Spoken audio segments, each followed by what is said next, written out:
This is the Wheel of Time Spoilers podcast. So hey, today we're here, WoT Spoilers is here to talk about, I don't know, a slew of stuff that's been dropped since we're fire hose of content. So we've picked and chosen some things that we think are interesting and represent mostly new stuff, and we're going to talk about it today. And we are 9 days out from the drop of the show, and if I get lucky, I'll see it a little bit before that in Seattle on Monday. So. Oh my god, I am. Oh my god, wait, Incredibly words excited. are failing me. So yeah, this is not all the content that exists. This is just us getting a handful of the excellent stuff because we went from famine to feast. Yes. On releases from the show, and it's really hard to keep up now. It's really hard to keep up at this point. But we're going to try a little bit here today for you with a whole bunch of new gear in our setups. So hope you enjoy. Hope it works, yeah. All right, so I'm going to start with a shot of Moraine. Many, many years ago, men who were born with great power believed they could cage darkness itself. Which I love that description of the battle to end the Age of Legends. And the companions, like, men believe they could cage darkness itself. And it's like, that's sort of a good perspective on what happened. It takes poetic license and actually captures a really good summation of the truth. Yeah. Also, Rosamund Pike's back is sexy. Yeah. Yeah. The suspenders. The gloves. The gloves and the suspenders and just equipping herself for battle. I love that. I mean, this is very much the, like, Iron Man putting on his costume type thing. Yeah, it's... Yes. And as I've seen it put elsewhere, there is no straight reason for suspenders and fingerless gloves. It's not a thing. Well, you know, one of the things we didn't talk about in the previous clip is that when Moraine is being handed the oath rod by Suan reaches out and sort of touches her hand with her finger. The finger touch. The finger touch. Is, yes, yeah. It does things to me. I believe there's some canonicalness going on there. Oh, yes. I see them leaning into that very much in many of the clips we've seen, and I'm so glad that that's part of the story getting brought forward. Shall we talk about the love pentagon? Oh, my God. The love pentagon is a bit much. But back to the clip. The map? Yes. The map is the book map. It is? I mean, it is? it looks like a map from the front of the book. I'm sure they've changed some of the details in it, but it's hand-drawn in that way that really makes me, like, get a good look at that. Look at the river that comes down. Like, if I pulled out my book and looked at that, the compass is a little different, right? They don't have the standard dragon compass. So this is definitely redrawn for the show, but I can see... Tomon Head on there. I can see the major rivers. I can't make out a lot of the writing. This is where we need an unblurring going on. It might even be Old Tongue.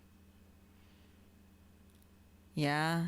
Hard to really tell. But yeah, that definitely looks like a standard book map as far as I can tell. Yeah, that's just, the details.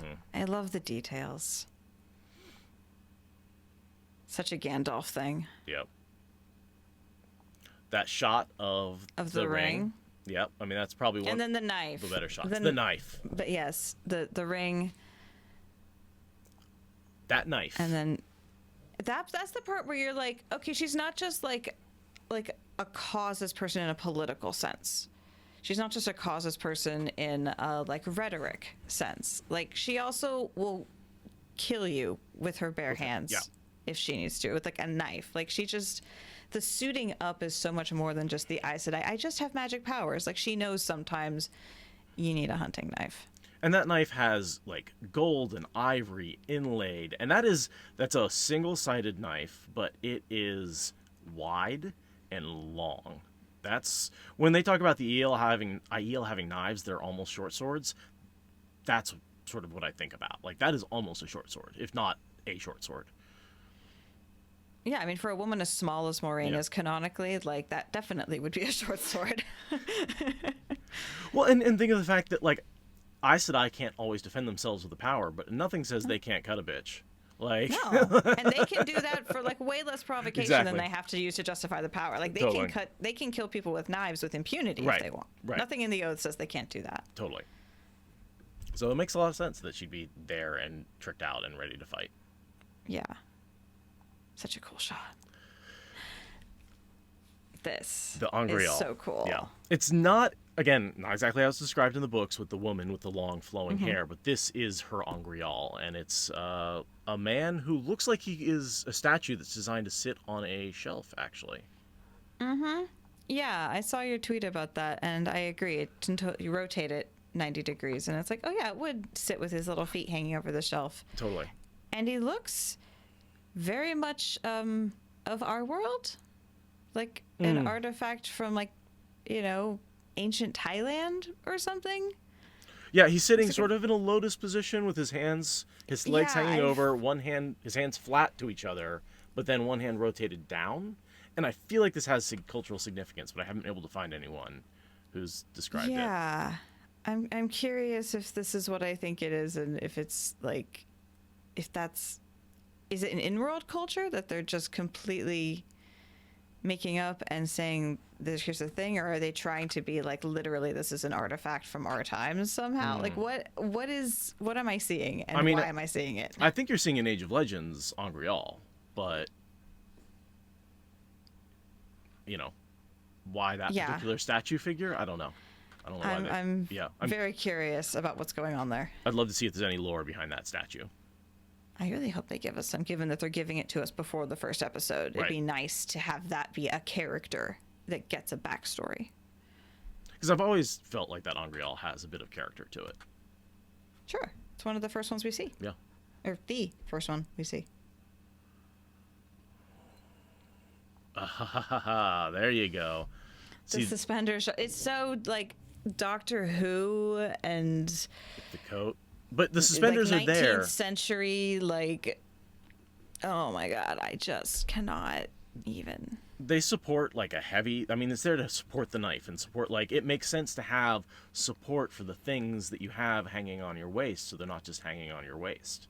Yeah, because she's a badass and she has a bunch of gear. Yeah. And she needs to, like, carry it in an ergonomic and practical fashion. Basically, her entire garment is pockets.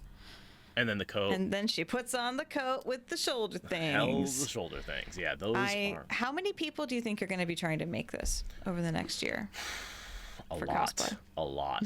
That's going to be a real... I need to get Liesel started on that already. Like, I call her up and be like, Liesel, it's time. You need to start making a Moraine coat.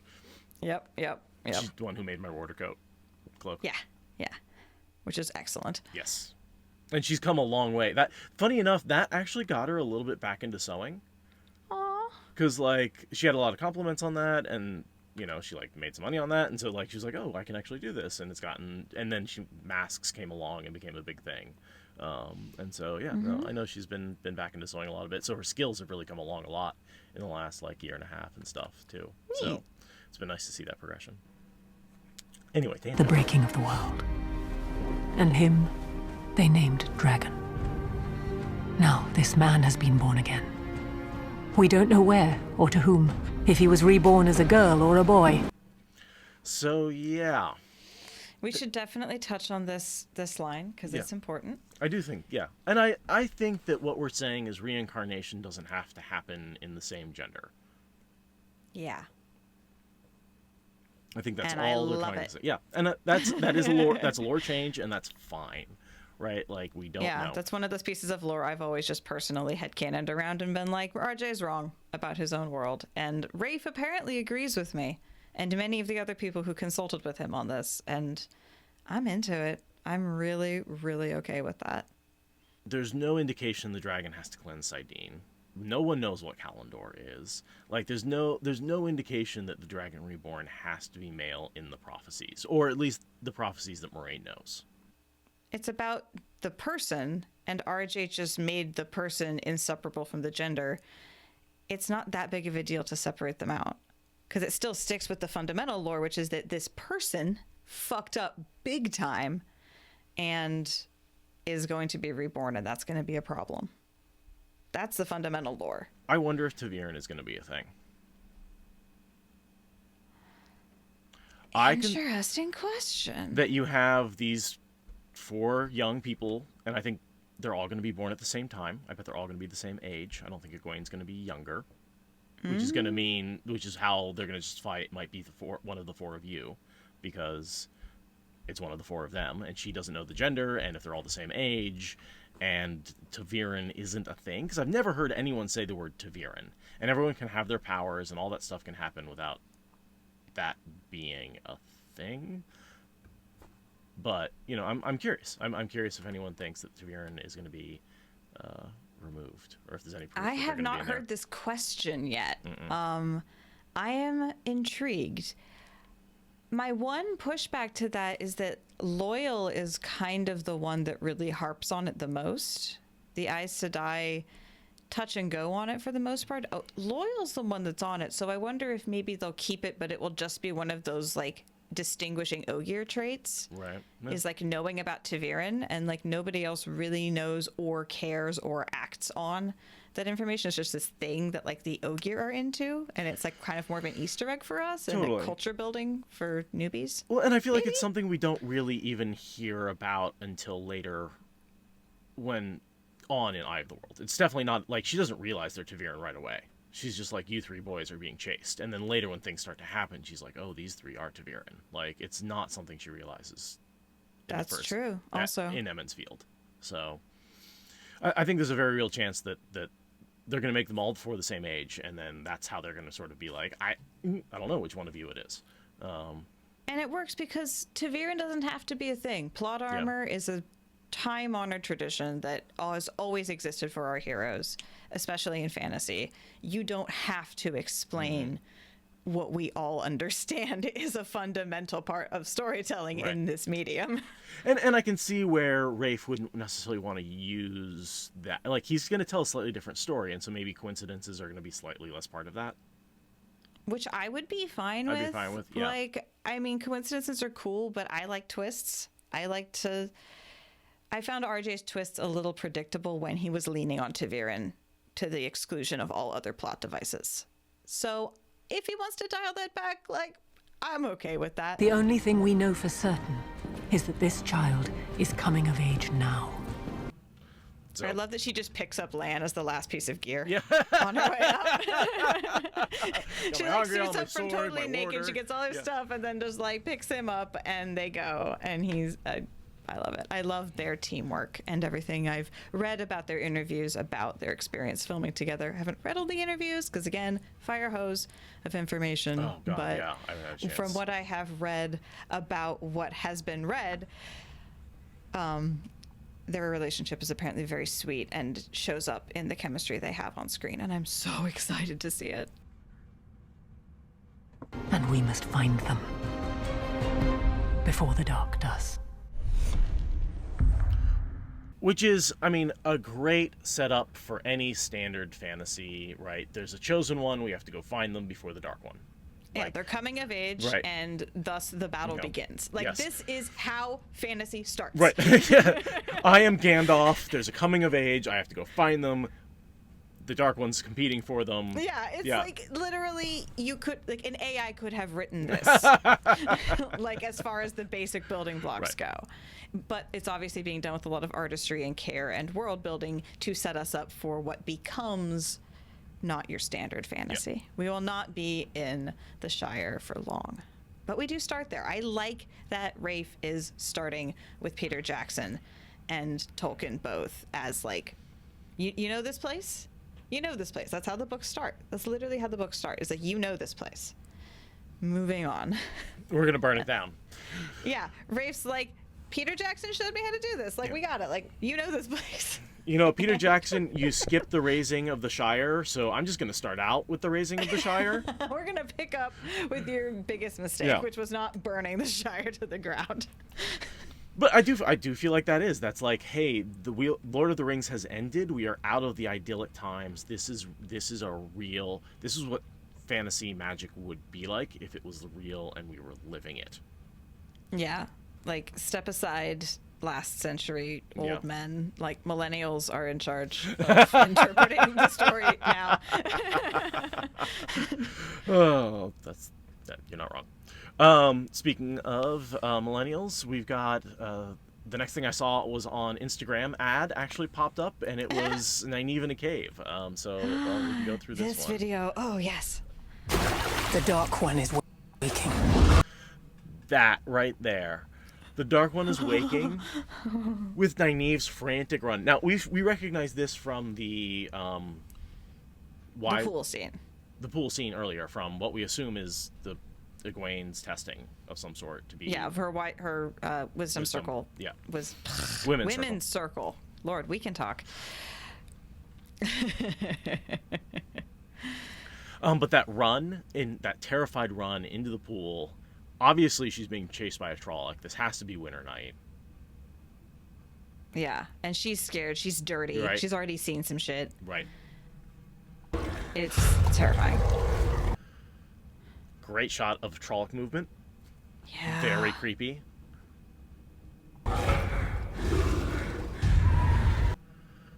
Obviously, that's a lot. I didn't realize some of those shots have been a little more fuzzy, and with the lights in the back, I didn't realize just how big of a group of Trollocs that is and how far it goes back. It's a lot. It's a lot of Trollocs.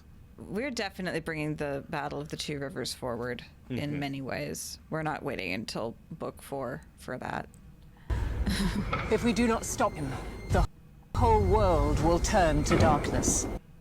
Okay, honestly, that's cheesy, but I love it. the Dorothy Day tonight when she says It's like, darkness. this is so cheesy, but could you not do that? Could you really No. not take that opportunity? No, like absolutely not. You have to do that shot. And I like that it shows that the lava is at the active. top of, it's not deep down. It's not just a bit of smoke. You actually see the lava from Tarval, and that's much more threatening. That is an active eruption. Not just a lava lake. A lava lake is one thing. An actively erupting volcano is something else. It's more scary. And so this shot, I don't know if you ever played Riven, the Mist game. That's the one I never played, but I have seen screenshots of it. This reminds me of a screenshot of the forest tree from Riven, with and the blue and the lights and the yellow shining forward. I can see the general mistness of that. Yeah. I recognize the motif. For some reason, Mist and Wheel of Time always sort of, like, the Island of Mist and the Island of Tarvalin always seem to be somewhat analogous to me. Don't know why. I also really like the shot of the bullheads on the cliff. Let's see if we can get to that here. Yeah, here we go. That, with that whole ensemble, like, the costuming there is really what nails me on that. Yeah. Anyway. And just being told, like, yeah. They're just so pretty, and they look so like how the characters look at that point in the journey. Like, they're so torn up and torn away and confused and alone and afraid and not having any agency, and we know who they grow into, and it's just... oh my god! They're doing such a good job of taking over my headcanon of what the characters look like. Oh my god, it's so good. I am so excited. Will turn to darkness. There will be one who... That shot of Perrin, and then the shot back of the pool. So all the shots we've sort of seen before. Except for this one. This one's new. Except for this one. And this is Rand walking through, I think, Faldara, because he's got the bow. I agree. Yeah. And look at the way that, like, he's got angel wings in the light behind him. Oh, good catch. Yeah, it does sort Every of look like they're single folded. shot that we've seen has all kinds of symbolism in how things are positioned. So I'm looking at him and I'm like, I see angel wings. Yep. Because he's literally the divine messenger of doom. The composition is stunning in all of these shots. Every shot detail. we've seen. Yeah, All of it. just the hype for me is off the charts. I cannot get more excited about this because everything I've seen is the best version of what I could have hoped for. So far, so good. And it's one of you. Love that. I wasn't scared at all. No, great jump scare. First of all, second of all, God, yes. What, did she find a knife down in the pool? It looks No, like, she knew it was there. She knew it was She there. fucking ran in there pretending to be scared. She fucking totally pulled a Nynaeve and then literally pulled a knife because apparently she heard Allie's nickname for her from Wheel Takes. She Which calls is? Nynaeve Knife. Knife.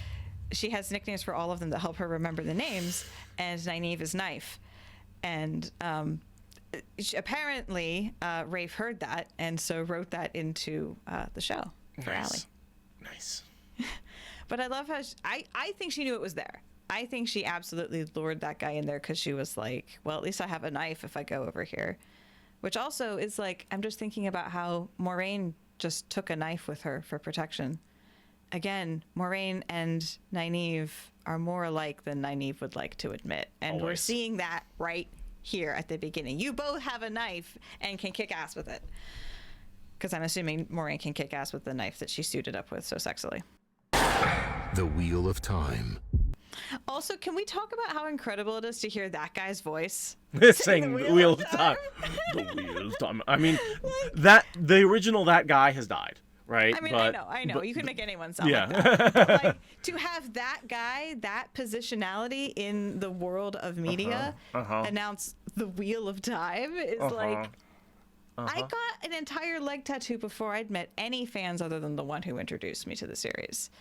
Like, that's part of the hype, is that my commitment to this thing was before I had anyone around me who was into it. And now that voice is saying the Wheel of Time. Like, how is this my life? How is this happening? This is so cool. Yeah, I mean, I get to when people are like, "Oh, you do a podcast about it. When did you start?" I'm like, 4 years ago. It's like, no, the TV show was not a thing back then. I got some cred. And then, shall we talk about the Aes Sedai symbol in the blood? Yes. Yeah. Lovely. Love it. Just I think it's just a trailer thing, though, to be perfectly honest with you.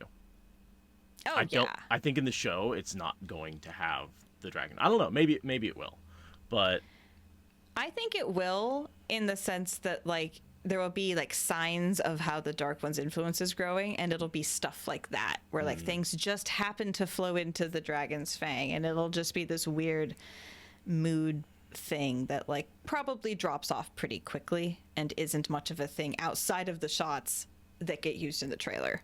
Gotcha. So basically I'm agreeing with you, just by a slightly different avenue. Yeah. No, the CGI on the blood doesn't look great. That's all. Yeah, So I'm no, thinking, it's... so I'm thinking it may be CGI'd in for just the trailer. yeah, maybe. I don't know. That's who knows. We'll see.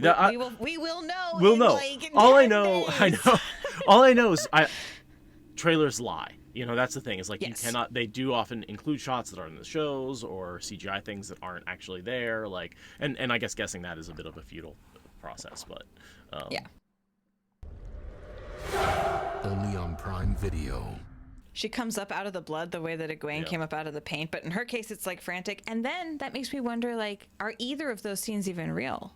Like, are we getting the accepted test brought forward into the Wisdom Circle trials? Are we getting that entire sequence of going through some magical shamanic stuff before we get to the White Tower? that's And not are Winter both Night. of those visions, yeah, like what if those are both visions of like what might be, and hers happens to be something that totally is inspired by Winter Night, even though it's like 5 years ahead in her timeline or whatever. Like, just off the top of my head, it just seems like maybe that's why we keep seeing the pool in these intense things, is because like they do a Terangriali kind of thing there. I'm excited to find out. I'm so I love the fact that we don't know. Yeah. That's why I love that they're taking liberties with the story. Is like, make me excited, make me wonder, make me hooked. Yes. Do not give me something I can predict. I Right. don't want to predict it. I want to be confused. Yes. I want the feel of reading The Wheel of Time for the first time, where there's a bunch of characters I don't know, there's a bunch of plot lines I don't understand, and it all comes together at the end. You know, but still the same characters. I don't know. It's a balancing act. It's so hard, and I'm just Yeah. like, I think he's pulling it off. So we'll see. Yeah. Yeah. The next little bit is more of a trailer, centered around the idea of the dragon reborn. So Yes, sort of we get to introducing- hear Barney. Yeah, definitely. The Dark One is waking. pool scene But there will that be we've seen one who before. can stand against him, and it's one of you. Looks like they're going into Shadow Logoth there. Well, look at the fact that there's a fire on both sides, though. There's a little torch inside the gate and outside the gate. Yeah. That doesn't make sense with Shadow Logoth. No, but those are the Shadow Logoth statues. I was wondering if we could... Yeah, okay, so I don't know what to think of that, because flames shouldn't exist in in Shadow Logoth. Logoth. That's not, Yeah. not a thing. Yeah, no, that's a tough one. One of us, the dragon reborn, the most powerful. The way he says, the dragon, reborn, one of us. Channeler that ever lived. The most powerful channeler that ever lived. That is how they think of him. Yeah. And then I like that we're getting this world building ahead of time. Mm-hmm. Yeah, there's some interesting ideas about this. She also talked a lot about the last dragon. Like there's and to me that implies that there's a series of dragons, and the last one was just the most recent one, Right. Not as opposed to the last as there'll never be another one.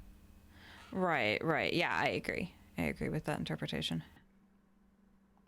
Every prophecy is the same. The dragon will either defeat the Dark One or join him. And yeah, So much So much. in that little sequence. the Amarylline seat saying the dragon will either defeat him or join him, which is sort of implied in the series, but much, much more clearly laid out there. Sort of gives us the two. We've got the hand holding. Which is, can we talk about the fact that she's doing more of the holding on, she's comforting him. Yeah. They're totally mutual comfort, but also she's the more comforting one because he's so scared. He's such a little baby. I just think they are amping up the romance between Rand and Egwene. There's definitely something there between them. It's a little more than just childhood crush. The dragon will either. Also, I feel like that she's not in her Amerlin getup here. No, her hair is loose. This is a Definitely. bedroom scene, I think. I think this is her and Swan talking through the revelations that they have to deal with in New Spring. That's 20 years ago or something like that. This is definitely them conspiring on the whole point of New Spring. I think it could be just them meeting up after the official meeting. They do the official meeting in the hall, which we've seen a bunch of shots from, and then they, later that night, Moraine sneaks into Swan's room and they have an actual conference, a real talk about what they couldn't say in public. Yeah, because in they public catch she was up admonished. And, yeah, right. Yeah, no, I absolutely could see that. But this is definitely, look at the lighting. That's dark. That is private. That is all cards on the table kind of conversation. Definitely. Defeat the Dark One. And her scream. Yeah. Her scream, just that actor, peed a little. When being faced with that, the Trolloc actor was inside his scary outfit. You're saying he scared the Trolloc, yeah. Yeah, I think the Trolloc actor peed just a tiny bit when faced with that scream. So then we get a couple of shots of what looks like the blood snow. And Absolutely. this is an Aiel fighting and killing a captain. Stabs him right. I mean, that's through the heart. That is the captain of the Illianer commanders. Yeah, 9 golden bees on his breastplate. Yep. And 4 rings on his sleeve. Yes, you were telling me this in our latest podcast recording. So the more rings is how high up you are. Tam at the time would have had 3 rings on his sleeve. He would have been this man's subordinate. Wow. So, yeah. Oh, I love that they're making this also dramatic. And she is not veiled. Not veiled, although it looks like she does have a veil Yeah. around the bottom of her face that just We isn't recognize pulled what up. happens when you pull down a mask Yeah, like that. yeah. We know what that looks like. That's definitely a fold. Yeah, so I'm wondering if maybe it was just accidental that she didn't get it pulled down, or if, again, that who knows. I've had a lot of people say actors want their faces exposed, so face coverings are bad, but We just don't know. We just don't know. Hopefully we'll get an explanation. Hopefully they will give us an explanation for why the Aiel do or don't have their faces unveiled. Right, Whatever they choose to do, hopefully they just explain it. Right, because there is a veil there. Yeah. Yeah. Or join it. This explosion we've seen a few times. Yeah. In the forest. It's just excellent. Excellent just channeling. Pure excellence. Yep. Which immediately goes to the front. One of the first shots we saw. One of the very first. Moraine. I love that we keep seeing it. I love how they're building it very, very slowly from this tiny seed. Brilliant move, Amazon. Just mwah, mwah. I just wish they'd started it 2 months earlier and spread it out a little more. I could have done with a longer, slower time frame. Yes. But Same. the pattern is lovely. The pacing could Right. use some work. Right. And again, that's for us super nerds. They're putting this out there as a blitz, just hoping that everyone sees something. Right? Yeah. I understand why they're doing this for the general population, but for us who are super fans, it's a lot, right? All at the same time. Yeah. Before I let him have them. I love they included that Wheel line. of Time. Only on Prime. Yeah, the usual Moraine, I'll kill him first. Yeah, I'm really glad they're keeping that piece of her menace. It does, because it's what keeps the boys from trusting her. Whenever people are like, why don't the boys tell her about the dreams? I'm like, because that line right there, she's going to kill him. And she threatens to kill him if they go to the Dark One. And then they have the Dark One in their heads. And they're like, so if we tell you about that, are you going to kill us? Yeah, and it's really important, and I'm glad that they're keeping it basically verbatim. It's thank you. That's something you don't need to change. I appreciate them not changing it. And we've all seen them waking up with nightmares. So we know there's something about nightmares and dreams. And the only change there is that they've added Egwene. to the dreamscape, which makes sense because the Dark One's casting a wide net at this point. It makes perfect sense to just snap up the girl, especially if the dragon could be reborn as a girl. I love it. Speaking of which, shall we do the Wind Listens to You segment with Egwene? Yes, the wind listens to you. Yes. Let us welcome you to the Women's Circle. Be strong, Egwene. So yeah, that sets us up in the beginning. All of the river stuff, we know it's part of joining the women's circle. So becoming an adult, all that kind of stuff. Nynaeve, she thinks I'll be able to listen to the wind. That is a scene with her and Rand, I bet. That's the scene that we saw with them, and where she doesn't want to quite talk to him yet, and that ties into Perrin being like, hey, how'd the ceremony go? And Rand says, we haven't talked yet. So then the naked scene is later that night, and she finally makes herself talk to him about it, and that's what she has to say. Yep. If I work with her, a woman must...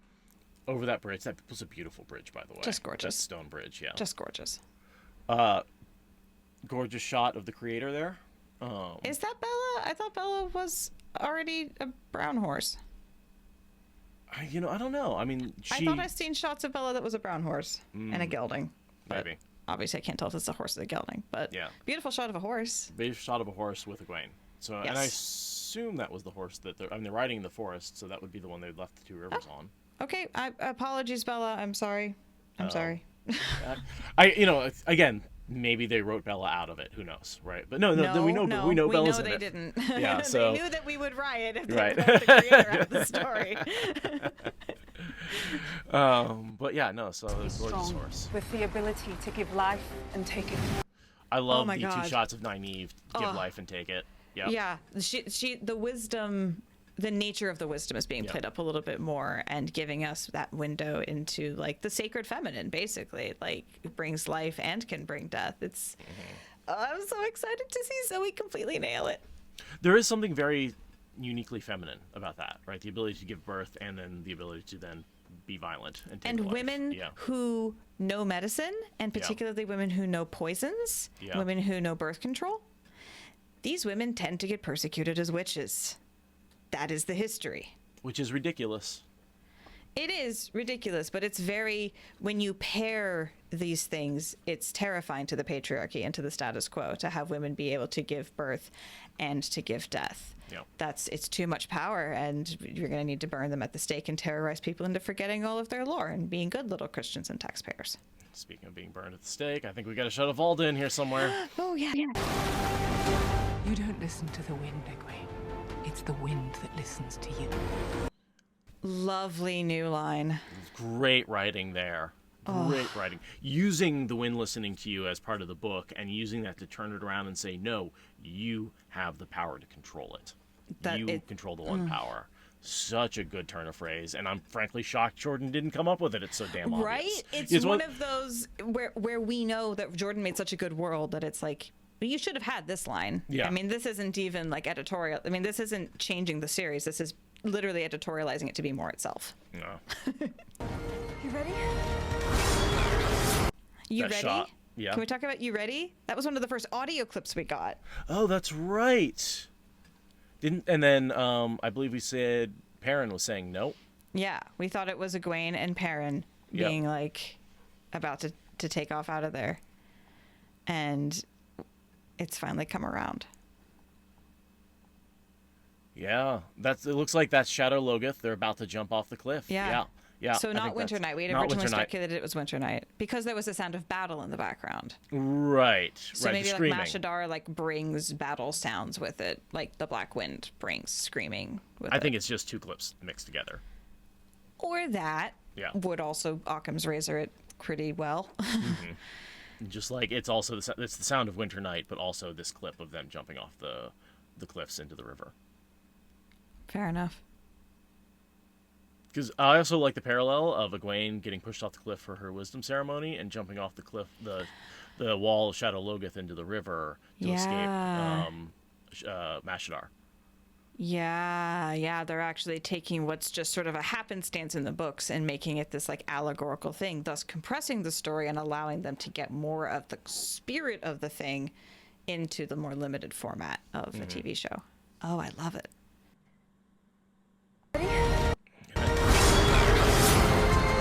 Another shot of the cave again. She fights with it like multiple swings. Yeah. Nynaeve is just such a badass.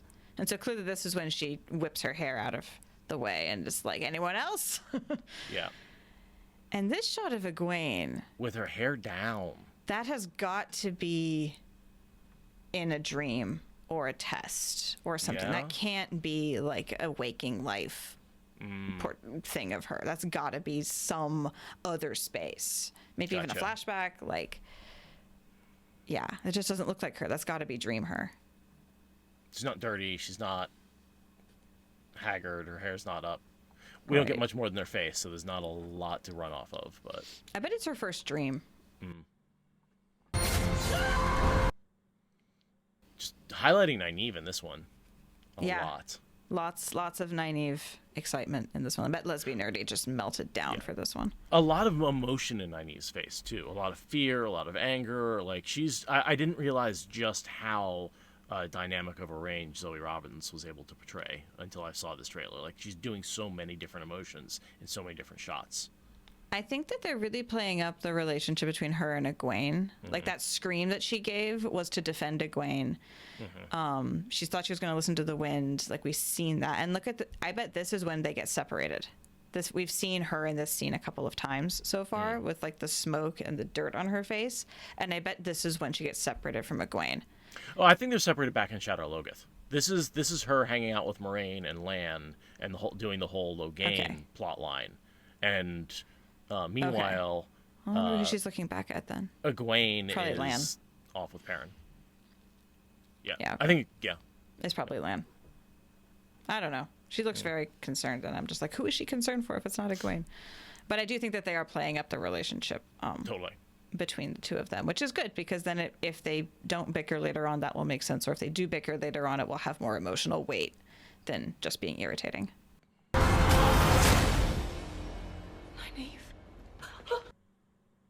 Yeah, that's a tearjerker right there. Yeah. Back in the White Yeah. Tower after being separated at what I think is Shadow Logoth.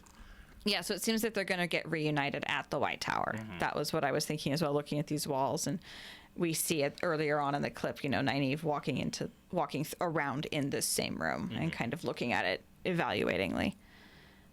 So we're going to see the White Tower much sooner than in the books, which I'm very okay with because it gets played up a lot It to does. not get shown until the second book. Well, and I think a lot of what we saw in Fall Dara with the Aes Sedai is going to happen in the White Tower.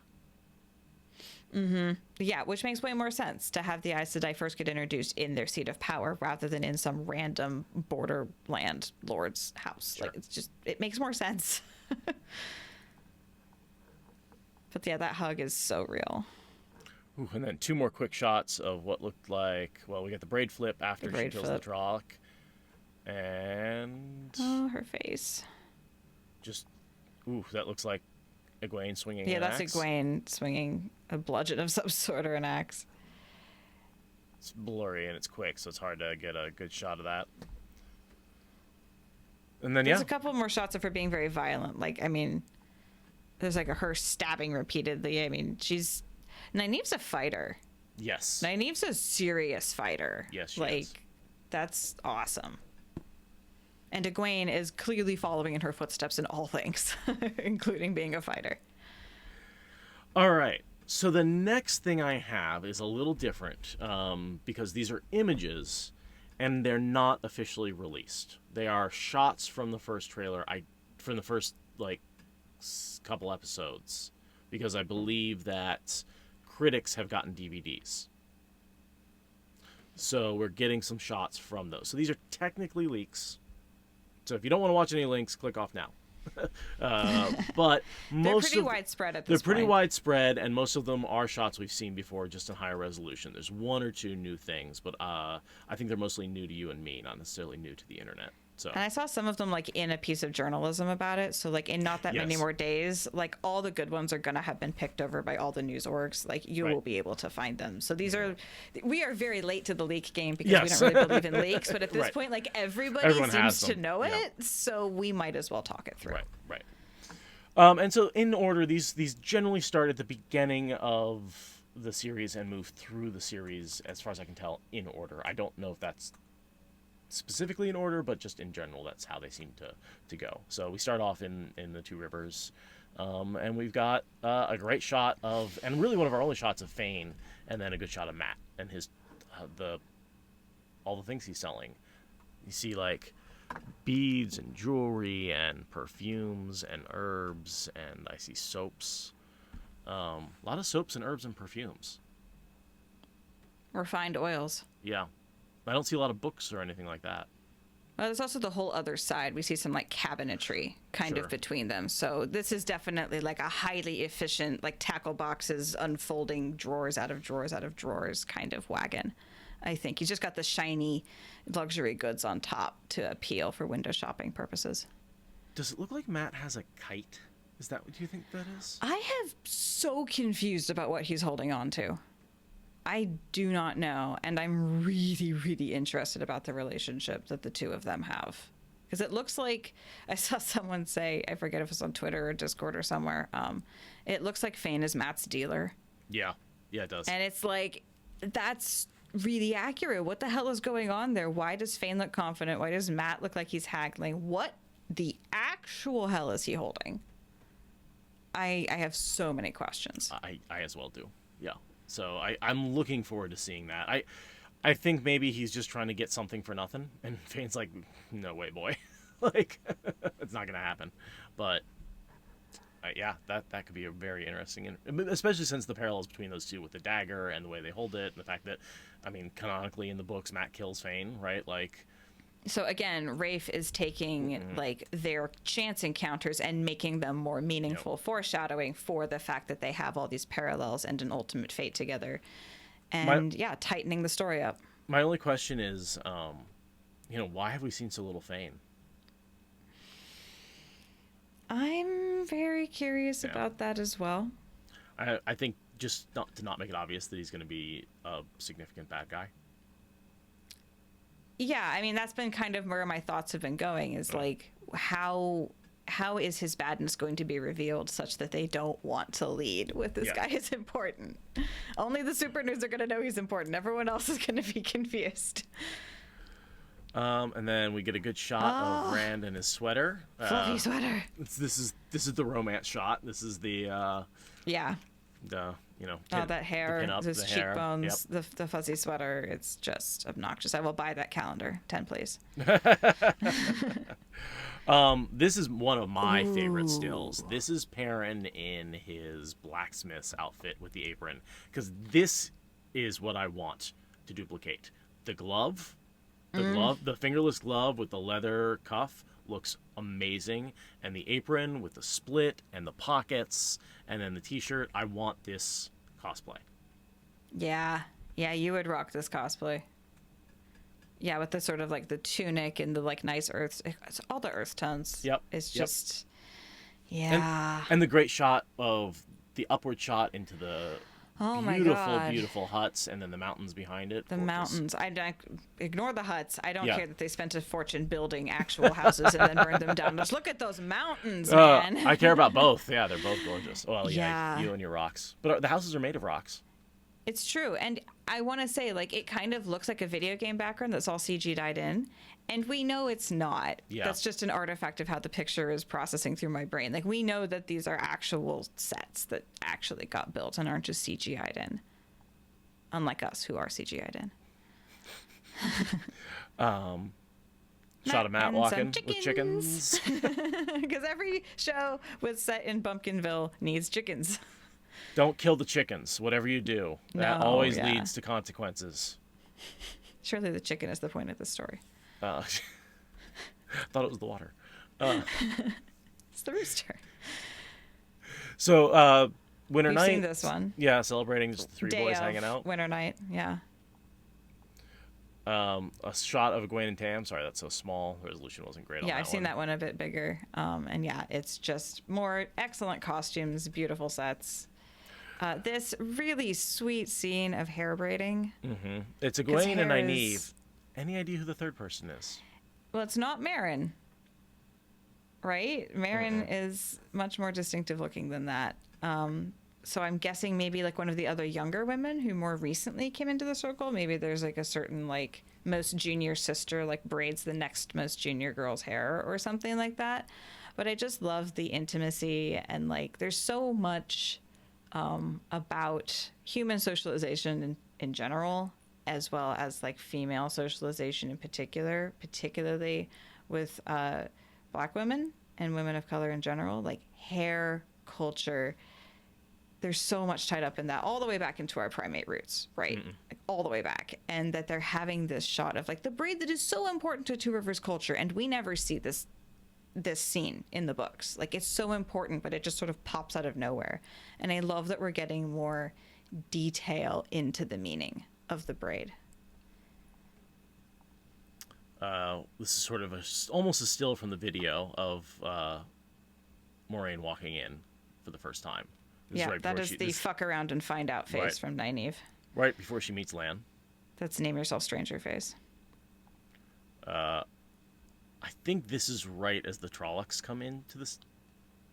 Yeah, this is right before the scene where she's screaming and Yeah. Egwene's hitting with an axe. This is a few seconds before that. And they're not dirty or anything, so they haven't been in combat yet. But yet, it's that same Right, they're feel. hiding Yeah. and waiting to have to get into a fight, which we've Right. seen how the fight happens. Now we're seeing before the fight starts. Overhead shot of Moraine weaving. Lovely. Lovely. A great shot of Leandrin. Oh, wow. She's Don't scary. make me stand the Red Aja. That's terrifying. So that whole thing Yeah. of the Red Aja, yeah. They are going to be an easy villain to pick out for the Yep. noobs. Like the people in red with the sharp suits did scary. Yes. Yep. Some more shots from the day during the Two Rivers before Winter's Night. Yeah, give you a sense of the celebrations. It's definitely got that Mayfair kind of energy, Beltane. You know, can see the like- lanterns before they're lit up. All that, Yeah. you know. Not winter, not Beltane. What am I talking? No, it is Beltane. It's Beltane. Yeah, it's Beltane. Yeah, And you can Beltane. see that in the decorations. Yep. It's very clear. I love this shot of Lan and Moraine. I'm going to watch the Two Rivers section of the first episode like over and over again, just because I'm going to want to pick out all of the set and design. Because again, they got gorgeous. so many of the details. Yep. Just every square inch has something to dig into. The wreath lands. Yeah. Just gorgeous. Lan on Winter Night. Looks like there's ash falling from the sky, so things are burning. Yeah, this is maybe a little bit like the first moment after the fight when he's Yeah. standing up and looking around and being like, Moiraine. This is. bigger I think this is a version of that. pre-Winter Night, so I think this is before the fight starts in the previous one. Oh, you're as right. well. The building behind them is too Yeah. orderly. The fire has not yet gotten out of control. Then this is post. So we're going to probably see them before and after standing in the same spot, looking around, giving you a sense of the destruction. Oh, it's going to be a full 360 shot. It's going to be heartbreaking. I'm so ready. And this to just me die. is like the poster, right? This is that's poster stance with Moraine with her head down. I expect this to be on the cover of a book. Almost. I mean, it's got the orange and blue Yeah, palette going. totally. So, yes, it's poster appropriate. We've seen this picture before. Yeah, but Rand bringing Tam back on Bella. Yeah. Oh, and so being like, if this is Bella, you're right. Then of course, then that white horse Or is it's not Bella. But this might not be Bella. Maybe Bella was somewhere else. because in the books he didn't bring Tam back on Bella. He had to Right. drag him. Yeah, so it's we're sorry, Bella. We don't know what you look like. We're assholes. But this looks like We've the seen part- them in this forest Yep. several times. And this is is before they that. break up. This has got to be just leaving the Two Rivers. Yeah, this is like first night away from Yeah. home. The wide These shot of the White assholes. Cloaks, great. Which I think I saw this weeks ago. Yeah. Weeks and weeks ago. yeah, But great armor. it's very practical for running around in the woods Close-up shot or of for doing anything. Geofram and Valda. Jeffram. Valda just fingering his rings. Yeah. Oh, that's what I'm doing. Darn it. Wait, who's evil here? Valda at the table. Looks like before he cuts off somebody's finger. 'Cause Also, if nothing's you blood. move out of the way so we can see his goblet. There's nobody no burning. fire yet. No fire. Yep. Yeah, so this is before the fire. He hasn't taken her ring. He doesn't have bloody fingers. His napkin hasn't been picked up and disturbed. So, oh God, Love the sunburst Such a behind zealot. him though. yeah, it's very pretty. Now, looks like there's something that got burned in a circle under my shoulder, Oh yeah, and that she's maybe addressing that or talking about that. she's tracking Yeah. something about it, and she's talking to Egwene and somebody else to Egwene's right that we can't see. I'm guessing Nynaeve Land. Probably, yeah. Great shot. Just She's just landscape. so pretty. So pretty. Also, yeah, the orange in the trees, and then the orange in her hair, and then the orange light on her face in the sunset is just excellent composition. Love the cinematography. Rand and Matt after Grumpy they've been boys. yeah, they are not happy. Moody boys. Right? Look at I Rand's like the hands. brooding. He is not No. pleased. Nope. And I love the Matt's sort of dagger stare. Oh yeah, he Yeah. is staring daggers and with the dagger. Yeah. Yeah. Yeah. And this is probably post. This has got to be post Shadow Logoth. Although interesting, they have the horses, so maybe it is pre Shadow Logoth.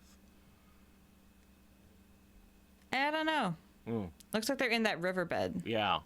thing. So we've seen and the White Cloaks were in the forest. So Yeah. we keep seeing these scenes with different sets. There's different scenes in the same sets, and that's really fun. Cliff top. Yeah, cliff top. He who comes with the dawn. Lan looking a little worse for wear. His hair is out of place. He's got some blood on his forehead. Yeah, he looks very put upon Yeah. by whatever has been happening to him. But no background, so no idea where that's taking place. Yeah, that's just bright. Perrin and Shadow Logoth. Mm-hmm. Lovely. Matt and Shadow Logoth. Lovely. That's pre-dagger Matt. Matt as he And picks up Dagger the dagger Matt. I like this one. This looks like Terran Ferry to me. Yeah, With the that dock? it has to be the ferry. Yeah. The ferry, yeah, and the rope kind of coming over his shoulder and everything. And then Matt Rand in the background. I wonder if they're watching the ship go down. Maybe. I mean, Lan would be the one, either last one off the boat or first one on, right? Or he'd be the last one on, I suppose. Anyhow, yeah, I agree. This is definitely the ferry. Probably as it's being sunk. Probably Alright. the same scene. I think so. It's The lighting looks the same. yeah, and the dirt on her face looks the same. So hard traveled, weary, but not quite desperate yet. Yeah. Perrin and the wolves. So that's got to be Hopper in there somewhere. Yeah. Hopper, yeah. Scar, That's Dapper, Burn, Dapple, Dapple, and yeah. and her pack. That's, Yep. So that means that either Elias is elsewhere, or he's about to show up as an unannounced character. Or doesn't exist. Or doesn't exist. Like this, we get to start speculating about where Elias is and if he's not coming up ever. Starting there, oh my god, he's gonna meet wolves in the woods, and it's gonna suck, but it's gonna be great. I think Perrin's journey makes a lot more sense if he doesn't have a guide. I agree. Or if the guide is just Hopper. Yeah, his whole bumbling experience screams of having not a great teacher. And Hopper is a great teacher for wolves, I'm sure, but not so much for men. Great shot of just Lan in the forest. I love the raised eyebrow. Very skeptical. Very Spock. Yeah, I feel like he's talking to Nynaeve in that one, and he's like, really? Yeah. And then him on Mandar. Which is just like, you could just cast that in bronze and just, like, that is so picturesque. Very. Love his clothing. Love his costume. Mandarb is imposing. Love the horse. Now here's where we get to some new stuff. Yes. Tinkers with love the mastiffs. Look at those puppers. Yeah. Naguto Google boys. And then they're gonna be dead by the end of the day, probably. Yeah. And then the white cloaks, I assume, is who's facing them based on other scenes where they get surrounded. Yeah, I would have to imagine this is part of that sequence. I love how Egwene is the more forceful. Totally. Love those daggers. They look so practical. Yeah. All the costuming and the Tinkers with their striped coats. Oh my god, I need Egwene's overcoat, honestly. Yeah. I need it. I'll take Perrin's. Yeah. So good. That scene. And can we just talk about how the Tinker right over you is like literally a guy at Oregon Country Fair? It's like literally Rainbow Family. Like that's what we would call a drug rug. And the one between like Perrin and Egwene has a man bun up top, and it's just like these are literally hippies. Yeah. Like literally, like the Tinkers are hippies. Like this has been a joke before. Like multiple people, like Recappa has made several jokes about this. Like that's a whole thing. But they're literally hippies. They're little hippies, yeah. Another shot of the Tinkers in their cavern. Look, they're making looks like pita bread in the cast iron in the middle. Look at that brown cast iron. Oh man. Oh yes, cast iron. Woo, cast iron. That's what I'm talking about. You know how much this podcast loves cast iron. No, we do. Copper mugs, copper pots. Of course they've got iron. Of course they're the Tinkers, right? Again, the details. The details are so good.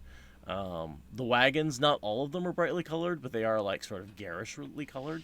It's the brightness sort of fades with time because they do look like weary and worn down and not new. Yeah. It's like they were painted brightly at one point, but that's faded with time a little bit. Yeah.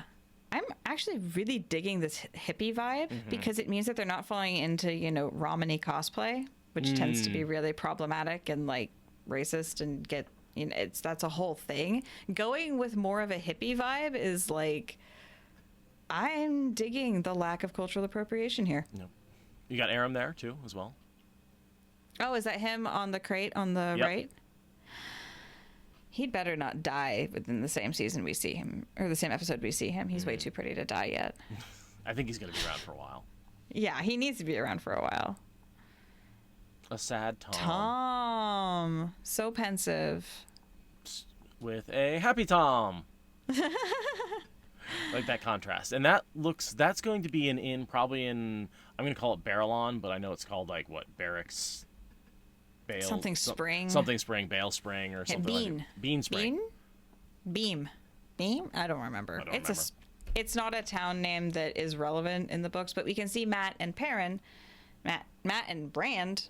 I can name characters, just the two of them.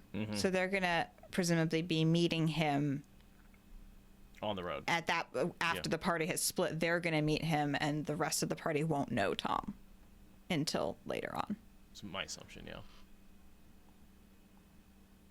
And then just a great shot of Logain to finish off with. Yeah, let's just melt this cage real quick. It's fine. Yeah, I love that we got that shot of him melting.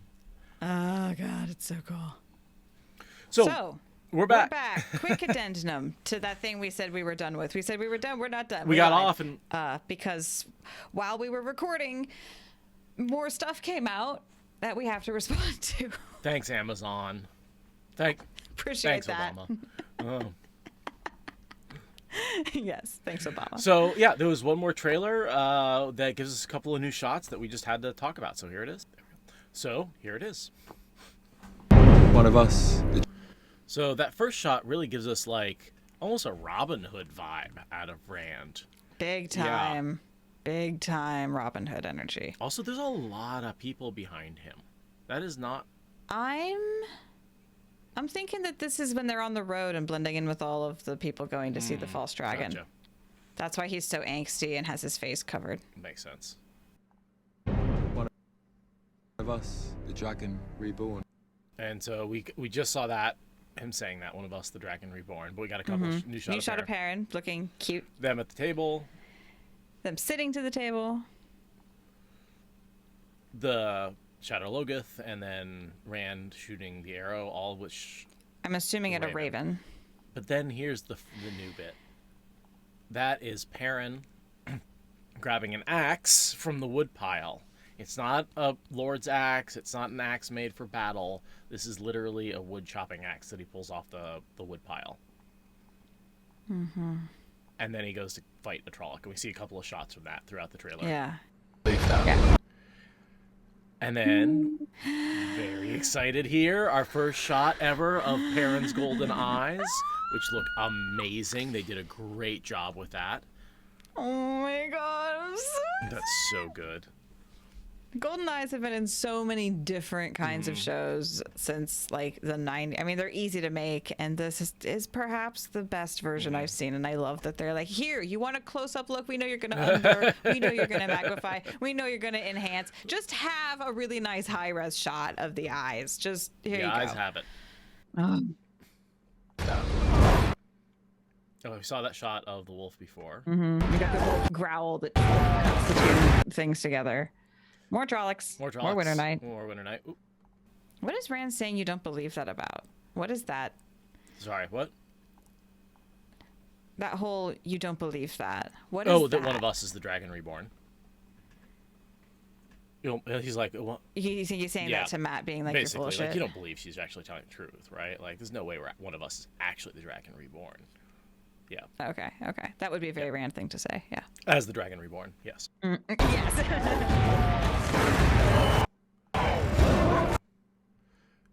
So yeah, more Winter Night, Rand with what looks like the bow and arrow inside, and then Perrin just laying an axe into a Trolloc. Spurt of blood everywhere. Yep. Ew, disgusting. Fantastic. Love it. We can't leave without them. That shot. A little more Perrin fighting. Look at that. Look at the spikes on that thing. That he's like, yeah. That's a spiked axe.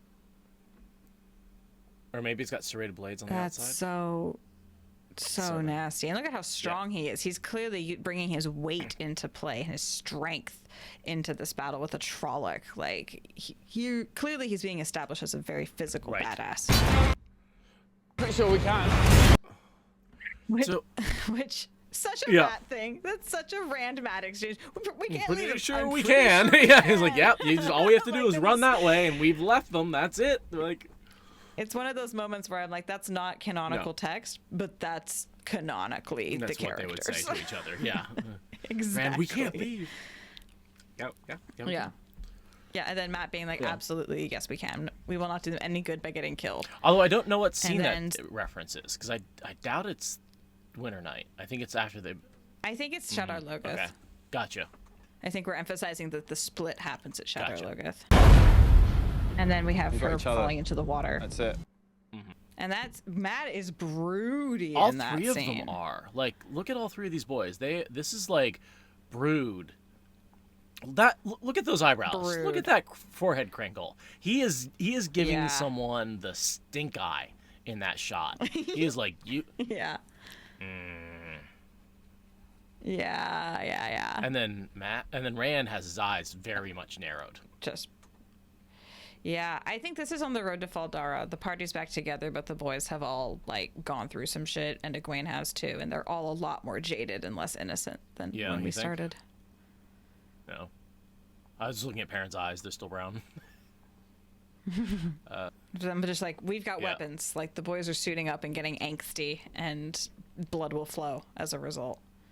I'm trying to get that still shot of what's being really swung tough. there. It's so fast. Dagger, arrow. Oh, look at that! It's a barrel. He's hitting a Trolloc with a barrel. That's great. Such a Two Rivers move. That is such a Two Rivers move. Classic Two Rivers right there. Fantastic. Just grab the nearest object and yeet it into their fucking face. Excellent. Okay. Awesome. Excellent.